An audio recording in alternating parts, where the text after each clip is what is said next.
West Ham United go into the Sunday's game against Tottenham Hotspurs knowing full well what they're going to need to do after all the other games in the Premier League have been played. Sunday's a big game. It's always a big game against Spurs, isn't it? But we'll have special interest before we even kick a ball in some other games that are coming up over the weekend. There is, of course, the games between Chelsea versus Southampton, Everton versus Leeds, Nottingham Forest against Man City, Wolves against Bournemouth, and Man United against Leicester City. They all have some kind of impact on our position in the league, even before we kick a ball on Sunday. How would we like these results to go? Then, well, clearly we want Chelsea to beat Southampton to keep them down at the bottom of the league.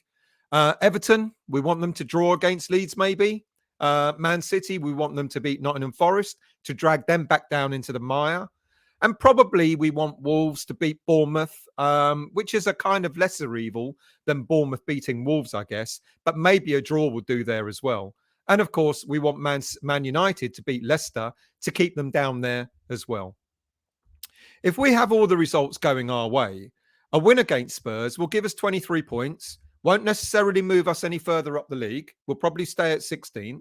However, and more crucially, it will give us a 5-point gap or potentially a 5-point gap between us and the bottom three. Look, it's all ifs and buts, and frankly, we shouldn't really be in that position, to be quite honest with you. Having to be reliant on other teams to get results in order to keep ourselves safe is not where West Ham United should be. If we're able to take any consolation before anything happens at the weekend, it's knowing that no matter what the result against Spurs, won't be able to drop us down into the relegation zone if we lose. What scant reward, really? But still, we march on.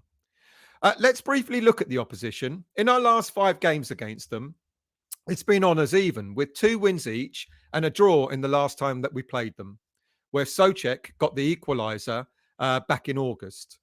And of course, we may want to go even further back to October 2020, when we were trailing 3-0 against Spurs after only 16 minutes, only to have a great, fantastic comeback in the last 8 minutes of the game, culminating in that thunderous strike by Manuel Lanzini to give us 1 point in that game. Since then, we went on to beat them 2-1 at home in February 2021, when we were the first team to beat them at the new stadium when Antonio scored the only goal. And a couple of months later, we were back at their stadium when we lost 2-1 in the League Cup. And a worse result was in recent times when we lost 3-1 against them in the league back in March 2022, the culmination of last season.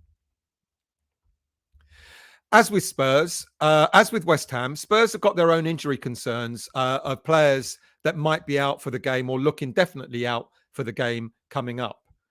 They missed Pierre-Emile Højbjerg due to suspension against AC Milan in midweek, but he's back for the game. And there'll obviously be the debate if he's still better, or Spurs fans thinking that he's better than Declan Rice. No contest, I say. It sounds as if Hugo Lloris will indeed miss the game, and with Fraser Forster coming in to replace him at the weekend. Ryan Sessegnon will also be missing as well due to injury. Yves Bissouma will be having an operation to fix a stress fracture on his ankle, and Rodrigo Bentancur ruptures his anterior cruciate ligament and is out for the rest of the season. However, we shouldn't underestimate Spurs, should we? They've still got a lot of decent players in their squad, with the likes of Perisic, Kulusevski, Son, and of course Kane, Richarlison, and Moura, all capable of making an impact. In his press conference earlier on Friday, David Moyes talked about our injuries. He was asked about our injuries. And of course, we've got a number of our own, haven't we? Aguerd's groin injury, thankfully, doesn't seem to be much of a scare. We thought he might be out for weeks, but a grade 1 groin strain usually only takes a couple of days to recover from. Just needed a couple of days rest and then back in training again. And it sounds as if that's probably what Aguerd suffered. It could line up against Spurs. It's a 50-50 as per Moyes' press conference. But we know what David Moyes does. He never really gives an awful lot away. So it's interesting. I've got a suspicious feeling he actually might be available for the game, but it could also be down to a late fitness test as well. David Moyes said that Paqueta is definitely out of the game. He confirmed that in his press conference as well. And it's such a shame, isn't it? Because just as he's really hitting form, getting into the rhythm of playing in the Premier League, etc., scoring a goal or two, uh, doing really, really well in the middle of the park alongside Declan Rice, he picks up another injury. So it looks like he'll be missing the game at this weekend. Who will be in for him? Well, David Moyes went for it was a go-to, wasn't it? As soon as Paqueta came off, Thomas Souček was in place for him, and it looks like that Souček will be the replacement for Paqueta in this game against Spurs. Now, look, he's got other options. He could go for Flynn Downs. We know he's not let us down in every game he's played. He's done really well in the middle of the park to shore up the midfield and also protect the back line. So it could be that Moyes might consider Flynn Downs. It could be like he might also consider the likes of Pablo Fornals or Manuel Lanzini, who we've really not seen a lot of over the past few months for West Ham United. Other players, well, Scamacca is back, but on the bench. The cryptic Mr. Moyes. He's back, but he's not ready. But he'll be on the bench. I might give him a little bit of game time, but he's not ready. And who knows? It's odd, isn't it? It's one of those David Moyesisms to try and keep everyone guessing. I suspect he'll probably, because of lack of training, he probably will be on the bench. But we may get to see see him on the pitch at some time during the game. And then, of course, there's the ever missing Maxwell Cornet. Apparently, he's returned to England and he'll be meeting up with the rest of the squad or with David Moyes on Monday at Rush Green. And again, Moyes was a little bit cryptic. He's back, but we don't know. He might be back for training. He might not be back for training.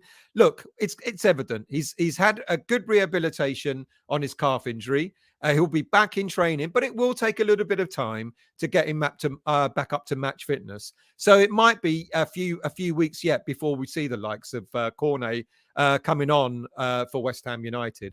And to be quite honest with you, it couldn't be timelier. One of the things that we've lacked this season is pace up front. And we know that Maxwell Cornet can provide that, can provide that for us. Whether it's in a central role or whether it's out wide, he can certainly provide that for us. Strangely enough, he could be the catalyst for a change in the way we play for the rest of this season. It could be a major boost for us. I'm really, really hoping that he's back fit. And of course, the main thing is if he is back fit, is to keep him fit. That's the big deal. Other players that we know about, we know Alphonse Areola is back in training and he's likely to take his place on the bench at the weekend, which just then leaves Aaron Cresswell, who's been suffering from a virus. I think that he'll be back on the bench as well. I'm not so sure. If Aguerd is out, many people are speculating that Cresswell will start there on the left side of central defence. I'm not so sure. Other players, Kurt Zouma wasn't mentioned at all, so it doesn't look like he'll be back either. So, who will it be playing in for West Ham United this weekend? Well, let's have a look. It's obvious. Fabianski will be in goal. Kehrer will be there. Ogbonna will be there. If Aguerd makes it, I expect him to take his place in the back line. And then in the four, we'll have Soufal. Souček will replace Paqueta, as I've mentioned, Declan Rice and Emerson out on the left. And then there's a big question mark over what happens up front. Now, recently, Moyes has been starting with Bowen, Benrahma, and Antonio up front. Benrahma has been a little bit off the boil lately, so there's a big question mark whether he'll stay in the starting 11.